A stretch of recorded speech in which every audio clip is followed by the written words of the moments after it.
When Marina discovered she was pregnant at 32, she believed her life was complete. Married for 5 years to Eduardo, a successful engineer, she would finally realize her dream of being a mother. But at 4 months pregnant, a routine checkup would turn her happiness into a nightmare. "I'm sorry, Marina, but the tests show that your baby has Down syndrome," the doctor said, his words echoing like thunder on a sunny afternoon. Marina felt the world collapse around her. Her hands trembled as she held the test results, the letters blurred by the tears that began to well up. Eduardo was by her side, but his silence was deafening. She expected him to comfort her, to say that they would face everything together, as they had promised at the altar. Instead, he stared intently at the floor, his fists clenched, as if he were fighting something much bigger than both of them. On the way home, the silence in the car was suffocating. Marina tried several times to start a conversation, but Eduardo just mumbled monosyllabic answers. When they finally got home, he went straight to his office and slammed the door. In the days that followed, Marina noticed a radical change in her husband's behavior. Eduardo, who had once been affectionate and attentive, became distant and cold. He avoided touching her belly, no longer talked about baby names, and seemed annoyed whenever she mentioned the pregnancy. "Eduardo, we need to talk about this," Marina said one night, finding him in the living room watching television with the volume too loud. "Our baby will need special care, but we can do this together." He abruptly turned off the television and faced her with an expression she had never seen before. "Marina, you don't understand. I didn't sign up for this. I wanted a normal child, not a disabled child, who will consume us for the rest of our lives." Eduardo's words were like daggers to Marina's heart. "How can you say that? He's our son. He will love us unconditionally and we will love him the same way." "You're being naive," Eduardo replied, getting up and walking towards the window. "Do you know how much it costs to raise a child with Down syndrome? The therapies, the treatments, the need for constant care, and people's judgment. I have a career to think about, a reputation to maintain." Marina felt as if she didn't know the man she had married. "So that's it. You care more about what others will think than about our son." Eduardo turned to her, his eyes as cold as ice. "I care about our future, and that future doesn't include raising a disabled child." The following weeks were a silent hell. Eduardo started working later, went out on weekends without explanation, and slept in the guest room.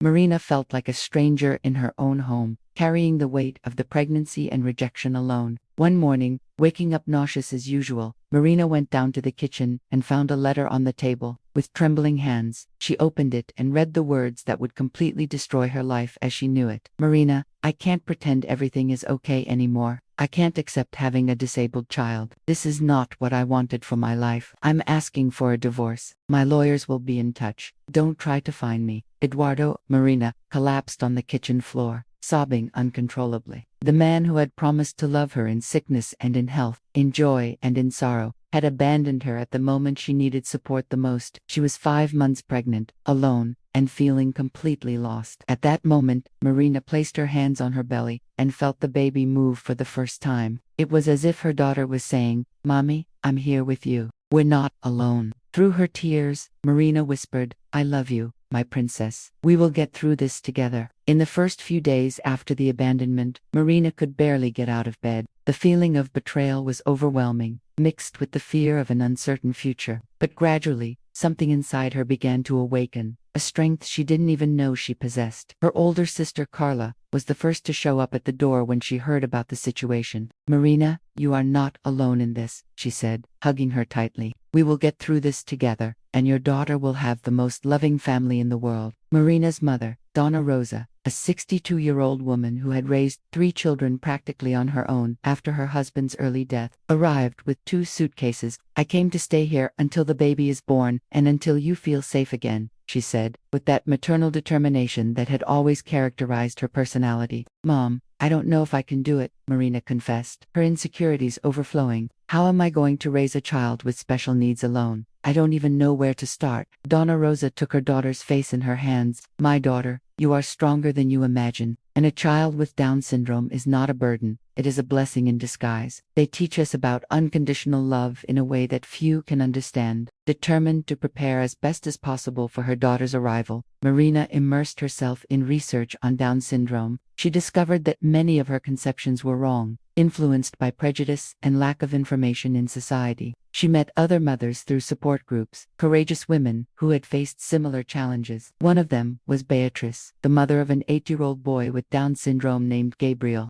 "Marina, When Gabriel was born, my ex-husband couldn't accept it either, Beatrice shared during a group meeting. He said he hadn't signed up to have a different child. But you know what I learned? Gabriel is the most affectionate, purest, and most cheerful child I have ever known. He taught me that true love has no conditions. Gabriel was playing in the corner of the room, a boy full of life who greeted everyone with genuine smiles. Marina observed how he was loved by all the other children and how his joy was contagious. Does he go to a regular school? Marina asked. Yes, Gabriel is in the 3rd grade and, although he needs pedagogical support, he has friends, participates in all activities, and is learning to read and write. Of course, his development is slower, but he is constantly progressing, Beatrice explained with evident pride. At 6 months pregnant, Marina decided to turn Eduardo's old office into a nursery for the baby. With every wall painted, every piece of furniture assembled, she felt her confidence grow. She chose the name Sophia, which means wisdom, because she knew her daughter would teach her a lot about life. During a medical appointment, the obstetrician, Dr. Carmen, noticed the change in Marina's posture. You are much more confident and calm. How do you feel about Sophia's arrival? Anxious, but in a positive way, Marina replied, stroking her belly. I've learned that having a child with Down syndrome is not the end of the world. In fact, it can be the beginning of a very special journey. The doctor smiled. That's the right attitude. Children with Down syndrome can have full and happy lives, especially when they have determined mothers like you. That night, Marina wrote a letter to Sophia, who was still in her womb. My dear daughter, I know our journey will be different from what I originally imagined, but I also know it will be full of love, discoveries, and unique joys. Some people may not understand your uniqueness, but I promise that you will always have in me a tireless advocate. We will prove to the world that true love knows no limitations. On a rainy October morning, Marina began to feel the first contractions. Donna Rosa took her to the hospital, and Carla arrived shortly after. The labor lasted 8 hours, and when Sophia finally came into the world, the room was filled with tears of joy. She's perfect, Marina whispered, holding her daughter in her arms for the first time. Sophia was small, but healthy, with the characteristic almond-shaped eyes of Down syndrome and a serene expression that immediately won over everyone in the room. The head nurse, an experienced woman named Lucinda, approached the bed. Congratulations, Marina. Sophia is beautiful. Did you know that children with Down syndrome are usually very affectionate and bring a lot of joy to families? Yes, I've learned a lot in the last few months, Marina replied, unable to stop looking at her daughter. I'm ready for this journey. Donna Rosa, with tears in her eyes, watched the scene. My granddaughter is a blessing. Eduardo doesn't know what he's missing. Carla took out her cell phone and took several pictures. Sophia is going to have the most complete album in the world. We're going to document her every achievement. The first months of discovery, Sophia's first months, were challenging, but also filled with small victories that filled Marina with pride. The baby needed some additional medical care, including physical therapy to strengthen her muscles and regular checkups with a cardiologist. As heart problems are common in children with Down syndrome, Marina established a rigorous routine of early stimulation. Every day, she dedicated time to exercises that helped Sophia's motor development, massages to improve muscle tone, and sensory activities to stimulate cognitive development. Look, Sophia smiled. Marina shouted excitedly when her daughter was 3 months old. Donna Rosa came running from the kitchen, and they both made faces to provoke more smiles from the baby. With each small milestone achieved, the first smile, the first time Sophia held her head up, the first babble, Marina felt immense joy. She documented everything in a special diary she kept for Sophia. Not everything was a bed of roses on Marina and Sophia's journey. When the girl turned 6 months old, Marina decided to go back to work part-time. She was a math teacher at a private school and had managed to arrange to work only in the morning. On the first day back, some colleagues received her with curiosity and, unfortunately, some inappropriate comments. Wow, Marina, are you okay? It must be hard to deal with a child like that, a colleague said in an apparently sympathetic way, but which in fact showed pity and prejudice. Sophia is a wonderful child, Marina replied firmly. She is developing very well, and I have never felt so fulfilled as a mother. The school principal, Professor Helena, a 55-year-old woman with extensive experience in inclusive education, pulled Marina aside for a private conversation. Marina, I want you to know that I fully support your situation. In fact, when Sophia grows up, if you want to enroll her here, we will make all the necessary adjustments to welcome her properly. These words deeply touched Marina. Thank you, Professor Helena. It's comforting to know that there are people who see beyond limitations. Sophia's first birthday was an emotional celebration. Marina organized a small but very significant party with the family and friends who had become her support network during that challenging year. Sophia could already sit up on her own, babbled several syllables, and responded to her own name. Although her development was slower than that of other children her age, each achievement was celebrated with enthusiasm. Beatrice, the friend Marina had met in the support group, brought Gabriel to the party. "Look how smart she is," Beatrice said, watching Sophia play with the toys. "Gabriel was like that too. Each of his achievements filled me with pride." During the party, Marina gave a short speech. "A year ago, I thought my life was over when Eduardo left me. Today, looking at Sophia and all the wonderful people who have come into our lives, I realized that my real life was just beginning." Over Sophia's first year, Marina underwent a profound personal transformation. The insecure and dependent woman who had been abandoned by her husband gave way to a strong, confident, and determined mother. She began to get actively involved in inclusion movements, participating in lectures on Down syndrome, and helping other families going through similar situations. Marina discovered that she had a natural talent for counseling and supporting others. "You know, Mom," Marina said to Dona Rosa on a quiet afternoon, while they watched Sophia play on the living room rug, "I used to be afraid of people's judgment. Today, I only care about Sophia's well-being and our happiness." Dona Rosa smiled proudly. "You have become the strong woman I always knew existed inside you. Sophia was lucky to have a mother like you." When Sophia turned 1.5, something unexpected happened. Marina was at the park with her daughter on a Saturday afternoon when she saw a familiar figure approaching. It was Eduardo, looking thinner and with a hesitant expression. "Marina," he said, stopping a few feet away, "can I talk to you?" Marina felt her heart race, but not with love or longing. It was a mixture of anger and maternal protection. "What do you want, Eduardo?"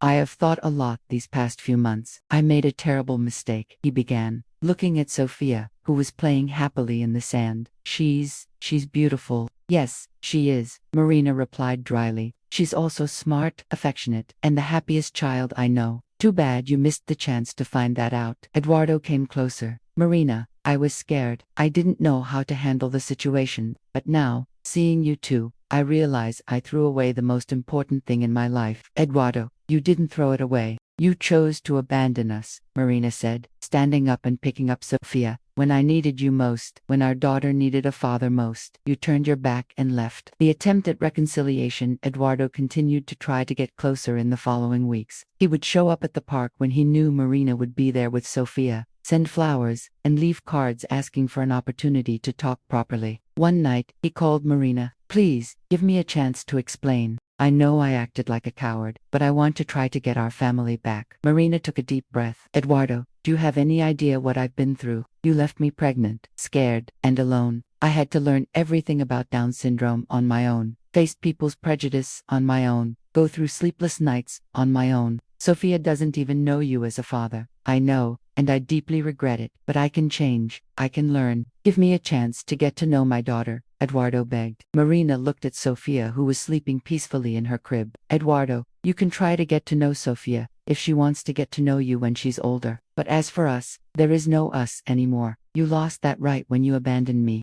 After much reflection, and talking with her family and therapist, Marina decided to allow Eduardo to meet Sophia, but on her terms. She established clear rules. The meetings would always be supervised, in public places, and only if Eduardo showed a real interest in learning about Down syndrome. At the first meeting, Eduardo arrived with an expensive gift, an electronic toy, unsuitable for Sophia's age. Marina patiently explained that children with Down syndrome benefit more from toys that stimulate sensory and motor development. She likes books with different textures, stacking blocks, and musical toys, Marina explained. Sophia is doing physical therapy and occupational therapy, so toys that help in these areas are more useful. Eduardo watched Sophia play, clearly uncomfortable, and not knowing how to interact with his daughter. Sophia, for her part, was friendly, but showed no special interest in the unknown man. Over a few months of sporadic meetings, Eduardo began to realize the magnitude of what he had lost. He saw how Sophia was loved by everyone at the park, how other children played naturally with her, and how Marina had become an extraordinary mother. "Marina," he said after one of the meetings, "I had no idea how special Sophia is. She lights up the room wherever she goes. I tried to tell you that when she was still in my belly, Marina replied. You chose not to believe me. Eduardo lowered his head. I was wrong, completely wrong.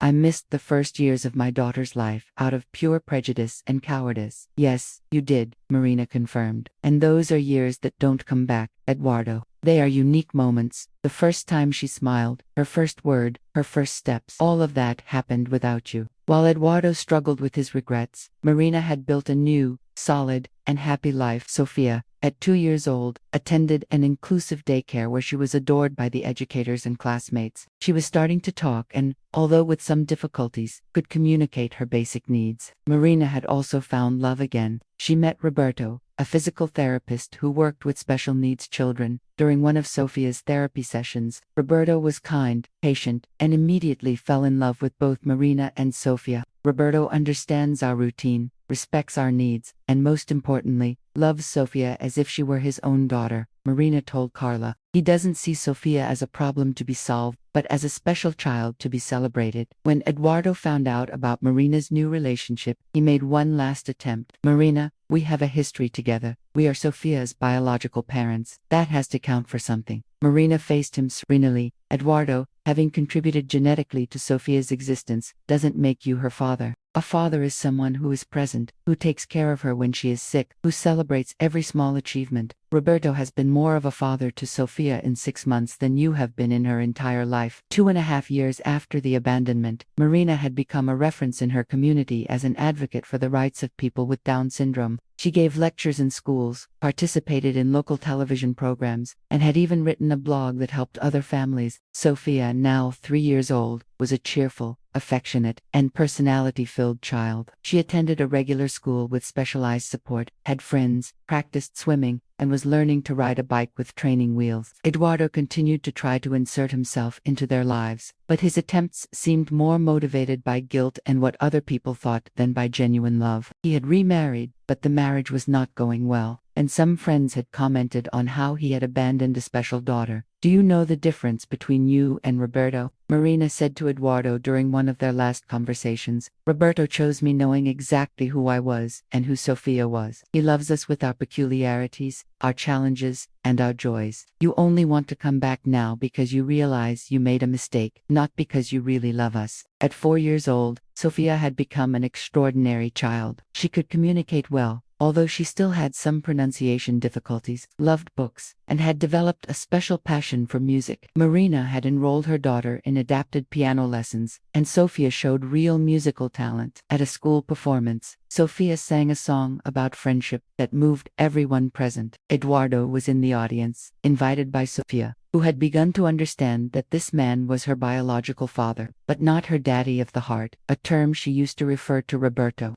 After the performance, Sofia ran into the arms of Marina and Roberto. Mommy, did you see how well I sang? She asked, radiant with joy. I did, my love. You were amazing, Marina replied, hugging her daughter with pride. Eduardo approached hesitantly. Sofia, you sang very well. Thank you, Sofia replied politely, but without the enthusiasm she showed with other people. To her, Eduardo was just an acquaintance, not a father figure. 5 years after the abandonment, Marina received an unexpected call. It was the secretary from the law firm that had handled her and Eduardo's divorce. Mrs. Marino, Mr. Eduardo is contesting custody of Sofia. He wants formalized visitation rights and is claiming that he has the right to participate more actively in his daughter's life. Marina felt a mixture of anger and maternal protection. He can't do that. He abandoned Sofia when she needed him most. Unfortunately, legally, he has rights as the biological father, the lawyer explained. But considering the history of abandonment, we have good arguments to limit those rights. The legal battle lasted for months. Eduardo had hired an expensive lawyer and was determined to prove that he deserved to be a part of Sofia's life. He argued that he had matured and that he wanted to correct his mistakes. During the process, something surprising happened. Sofia, now 5.5 years old, was heard by the case's social worker. With her characteristic sincerity, she said, I already have a daddy. It's Roberto.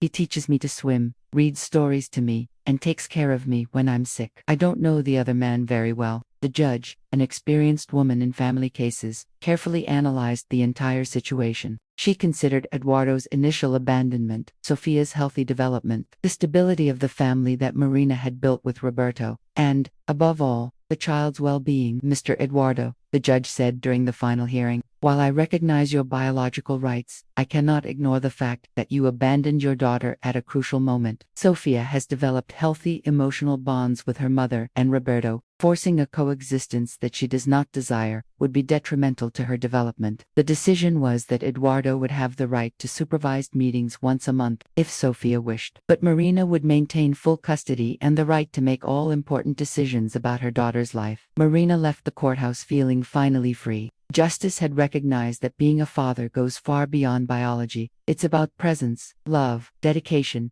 and commitment. 6 years after the abandonment, Marina, Roberto, and Sophia formed a full and happy family. Roberto had proposed to Marina during one of Sophia's birthday parties, and she had said yes without hesitation. Sophia, now 6 years old, was in the first grade of a regular school and was one of the most beloved children in her class. She had developed exceptional social skills and was known for her ability to make friends and include other children in games. Mommy, Sophia said one night, as Marina was putting her to bed, "I'm lucky, aren't I?" "Why, my love?" Marina asked, stroking her daughter's hair. "Because I have the best mommy in the world and the best daddy of the heart, and I make you happy," Sophia replied with that simple wisdom that characterized children with Down syndrome. Marina felt tears of joy in her eyes. "You don't just make us happy, Sophia. You have made our lives complete." Eduardo continued to try to maintain sporadic contact, but gradually realized that he had forever lost the chance to be truly Sophia's father. She was polite to him, but there was no real emotional bond. The time to build that relationship had long passed. The story of Marina and Sophia became an inspiration for many families. Marina began to give regular talks on motherhood, Down syndrome, and overcoming adversity.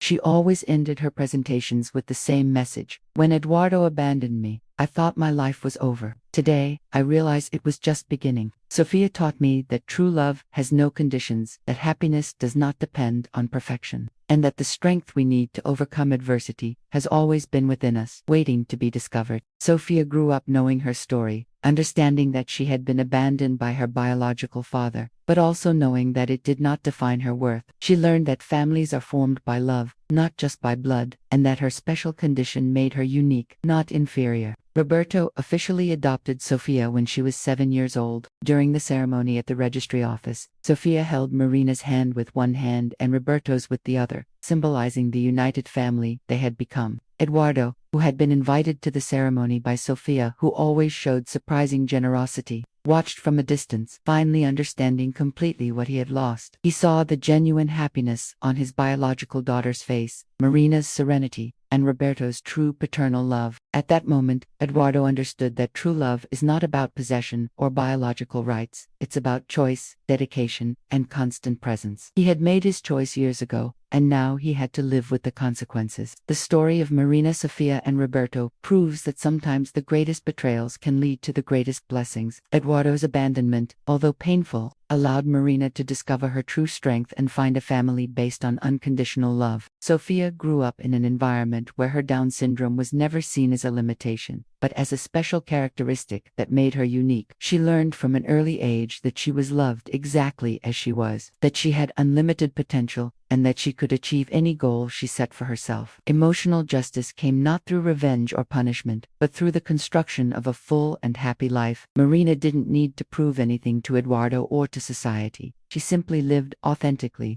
loved unconditionally, and built a family based on solid values. Eduardo learned, too late, that parenthood is about much more than genetics. It's about being present in difficult times, celebrating every small achievement, and loving without conditions. He missed the opportunity to truly know his extraordinary daughter, and to be part of an extraordinary story of overcoming and love. The story of Marina and Sophia continues to be written every day, with new chapters of achievements, joys, and overcoming. Today, 8 years after that devastating moment in the doctor's office, Marina looks back and feels gratitude, not for the abandonment she suffered, but for the journey of self-discovery it provided. She became a stronger, wiser, and more compassionate woman. Sophia, now 8 years old, is a bright child who inspires everyone around her. She reads, writes, plays 3 sports, and plays the piano. More important than her academic and physical achievements is her extraordinary ability to spread joy and love wherever she goes. "Mommy," Sophia said recently, "did you know I'm special?" "Of course I know, my love. You are very special," Marina replied. "No, Mommy, I'm special because I have Down syndrome.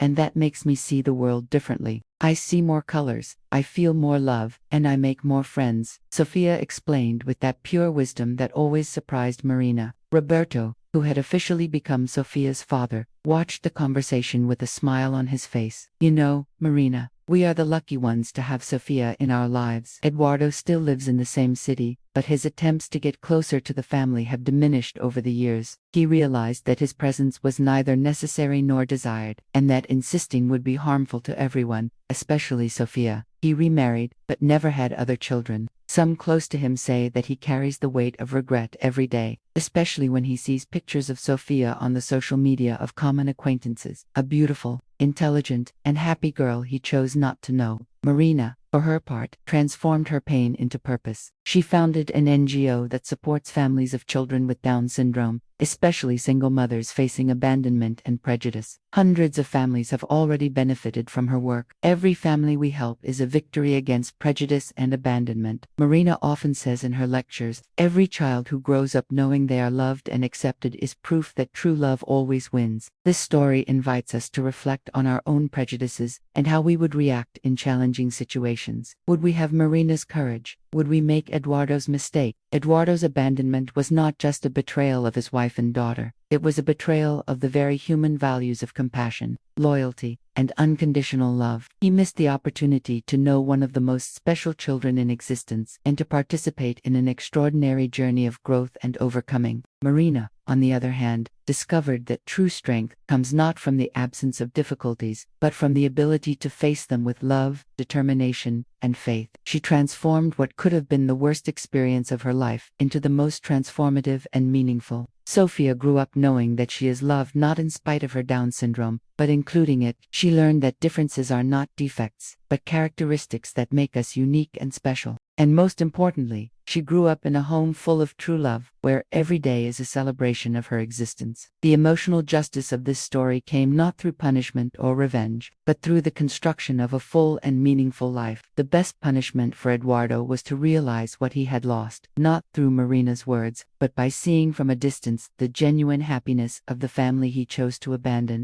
And you, what would you do if you faced a similar situation? Would you choose the path of fear and abandonment, like Eduardo, or the path of courage and unconditional love, like Marina? The answer to that question says a lot about who we are, and about the values we truly hold in our hearts. Remember, in times of difficulty, our true essence is revealed. We can choose to be people who leave when life gets tough, or people who stay and fight for what we love. Marina chose to fight, and her life became infinitely richer for that choice. Leave your comment below telling us what you would do in this situation, and share this story with those you love. Because stories like this remind us that true love always finds a way, and that sometimes our greatest difficulties can turn into our greatest blessings.